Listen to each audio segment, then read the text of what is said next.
55. ದಿವ್ಯ ಮೇಡಮ್ ನಮ್ಗೆ ರಿಸೆಪ್ಷನ್ ಆಗ್ಬೇಕು, ಅವಳಿಗೆ ಎಲ್ಲ ಪ್ರಾಬ್ಲಮ್ಸ್ ಎಲ್ಲ ಕ್ಲಿಯರ್ ಆಗಿದ್ರಿಂದ ಅವಳು ತಗೊಳ್ಳಿ ಆಂಟಿ ತುಂಬಾ ಚೆನ್ನಾಗಿದೆ, ನೀವು ಗ್ಯಾಸ್ಟ್ರಿಕ್ ಪ್ರಾಬ್ಲಮ್ಸ್ ತುಂಬಾ ಒದ್ದಾಡ್ತಾ ಇದ್ದೀರಾ ತಗೊಳ್ಳಿ ಅಂದ್ಲು.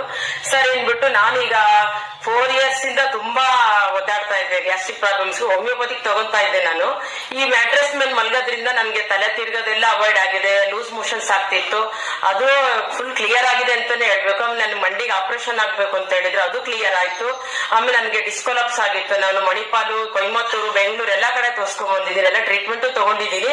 ಅವಾಗ ಪೈನು ಬರ್ತಾ ಇತ್ತು ನನಗೆ. ಈ ಮ್ಯಾಟ್ರೆಸ್ ಮಲ್ಗೋದ್ರಿಂದ ನನಗೆ ಯಾವ ಪೈನು ಬಂದಿಲ್ಲ. 1 month ಇಂದ ನಾನು ಯಾವ ಟ್ಯಾಬ್ಲೆಟ್ಸ್ ತಗೋತಾ ಇಲ್ಲ, ನಾನು ಯಾವ್ದಕ್ಕೂ ತಗೋತಾ ಇಲ್ಲ. ಆಮೇಲೆ ಈ ವಾಟರ್ ಕುಡಿಯೋದ್ರಿಂದನೂ ಅಷ್ಟೇ ನನಗೆ ಫುಲ್ ಎನರ್ಜಿ ಆಗಿರುತ್ತೆ. ಬೆಳಗ್ಗೆ ಎದ್ರೆ ನಾನು ಫುಲ್ ರಾತ್ರಿ 10 ಗಂಟೆ ತನಕ ಎಷ್ಟು ಕೆಲಸ ಮಾಡಿದ್ರು ನನ್ಗೇನು ಆಯಾಸ ಅನಿಸ್ತಾ ಇಲ್ಲ. ಎಲ್ಲಾದ್ರಿಂದನೂ ನನಗೆ ತುಂಬಾನೇ ಚೆನ್ನಾಗಾಗಿದೆ. ಇದು ಒಂದು ರೇಷ್ಮೆ ಸೀರೆನೋ ಅಥವಾ ಏನೋ ಒಂದು ತಗೋತೀವಿ ನಾವು, ಅದು ಎಷ್ಟು ದಿನ ಇರುತ್ತೆ, ವರ್ಷಕ್ಕೆ ಒಂದ್ಸರಿ ನಾವು ತೆಗಿಯಲ್ಲ. ಬಟ್ ಇದನ್ನ ತಗೊಳೋದ್ರಿಂದ ಡೈಲಿ ಅದ್ರ ಮೇಲೆ ಮಲ್ಗೋದ್ರಿಂದ ನಮ್ಗೆ ಬರ್ದನೆ ಇರೋದು ಬರೋದು ಯಾವ ಕಾಯಿಲೆಗಳು ನಮ್ಗೆ ಎಲ್ಲ ಅವಾಯ್ಡ್ ಆಗೋಗ್ಬಿಡುತ್ತೆ. ತುಂಬಾ ಚೆನ್ನಾಗಿದೆ, ಎಲ್ಲರೂ ಅದನ್ನ ತಗೊಂಡು ಯೂಸ್ ಮಾಡ್ಲಿ ಅಂತ ನಾನು ಹೇಳ್ತಾ ಇದ್ದೀನಿ. ಆಮೇಲೆ ಇದು ಈಗ ತಾವ್ ಎಷ್ಟು ಸಮಯದಿಂದ ಇದನ್ನ ಬಳಕೆ ಮಾಡ್ತೀರಾ? 1.5 ತಿಂಗಳಿಂದ ಯೂಸ್ ಮಾಡ್ತಾ ಇದ್ದೀನಿ. ಅಂದ್ರೆ 1.5 ತಿಂಗಳು ಅಂದ್ರೆ ಈಗ ಜುಲೈ ಅಲ್ವಾ, ಮೇ ಬಿ ಜೂನ್ ಅಲ್ಲಿ ಜೂನ್ ಫಸ್ಟ್ ವೀಕ್ ಇಂದ ಸ್ಟಾರ್ಟ್ ತಗೊಂಡಿದ್ದೀನಿ. ಈಗ ಜುಲೈ ಮಧ್ಯೆ ಒಂದು ವಾರ ಹಂಗೆ ಇದು ಫಂಕ್ಷನ್ಗೆ ಅಲ್ಲಿ ಹೋದಾಗ ಗ್ಯಾಪ್ ಆಗಿತ್ತು. ಬಟ್ ಕಂಟಿನ್ಯೂಸ್ ಅಂದ್ರೆ 1 ತಿಂಗಳಂತೂ ಯೂಸ್ ಮಾಡಿದೀನಿ. ಬಟ್ ಆಲ್ರೆಡಿ 1.5 ತಿಂಗಳಲ್ಲಿ ನಿಮ್ಗೆ ಎಷ್ಟು ಪರ್ಸೆಂಟೇಜ್ ನಿಮ್ಗೆ ರಿಸಲ್ಟ್ ಕಂಡಿದ್ದೀರಾ ಮೇಡಮ್? ಅಯ್ಯೋ 90% ನಮ್ಗೆ ರಿಸಲ್ಟ್ ಕಂಡಿದೆ.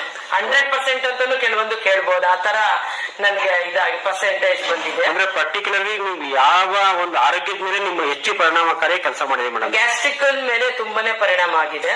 ಆಮೇಲೆ ಮಂಡಿ ನೋವು, ಸೊಂಟ ನೋವು ತುಂಬಾ ಇತ್ತು ನನಗೆ. ಬಹಳ ಹೊತ್ತು ನಿಲ್ಲಕ್ ಆಗ್ತಿರ್ಲಿಲ್ಲ, ಮೆಟ್ಲಕ್ ತಿಳಿದ್ರೆ ತುಂಬಾ ನೋವು ಬರ್ತಿತ್ತು. ಇವಾಗ ನಂಗೆ ಆತರ ಎಲ್ಲ ನೋವೆಲ್ಲ ಏನು ಇಲ್ಲ, ಆಯಾಸನೂ ಅಷ್ಟೊಂದು ಅನ್ಸಲ್ಲ. ಎಷ್ಟು ಚಪಾತಿ ರೊಟ್ಟಿ ಎಲ್ಲ ನಿಂತ್ಕೊಂಡ್ ಮಾಡಿದ್ರು ಕೂಡ ನನ್ಗೇನು ಆಯಾಸ ಅನ್ಸಲ್ಲ, ಎಲ್ಲ ಚೆನ್ನಾಗಿದೆ. ಓಕೆ ಮೇಡಮ್, ಈ ಜನಸಾಮಾನ್ಯರಿಗೆ ತಾವು ಇದರಿಂದ ಏನ್ ಮೆಸೇಜ್ ಕೊಡ್ಲಿಕ್ಕೆ ಇಷ್ಟಪಡ್ತೀರಾ? ಇದನ್ನ ತಗೊಂಡ್ ಯೂಸ್ ಮಾಡೋದ್ರಿಂದ ನಿಮ್ಗೆ ಚೆನ್ನಾಗಿ ಎಲ್ಲ ಆರೋಗ್ಯ ಕಾಪಾಡ್ಕೋಬಹುದು. ಆಗ್ಲಾಗ್ಲ ಡಾಕ್ಟರ್ ಹತ್ರ ಹೋಗ್ಬೇಕು, ಮೆಡಿಸಿನ್ಸ್ ತಗೋಬೇಕು, ಅದೆಲ್ಲ ನಮ್ಗೇನು ಆಗ್ಲಾಗ್ಲೇ ಹೋಗ್ಬೇಕು. ಟೈಮ್ ನಮ್ಗೆ ನೋವು ತಿನ್ಬೇಕು, ಈ ಕಡೆ ದುಡ್ಡು ಖರ್ಚಾಗುತ್ತೆ. ಅದ್ರ ಬದಲು ಇದು ಒಂದ್ಸರಿ ತಗೊಂಡ್ಬಿಟ್ರೆ ನಾವು ಇದ್ರ ಮೇಲೆ ದಿನ ಮಲ್ಗೋದ್ರಿಂದ, ನಾವು ಒಬ್ಬರೇ ಮಲ್ಬೇಕು ನನ್ನ ಮನೆ, ಬೇರೆ ಯಾರಿಗಾದ್ರೂ ಅಕಸ್ಮಾತ್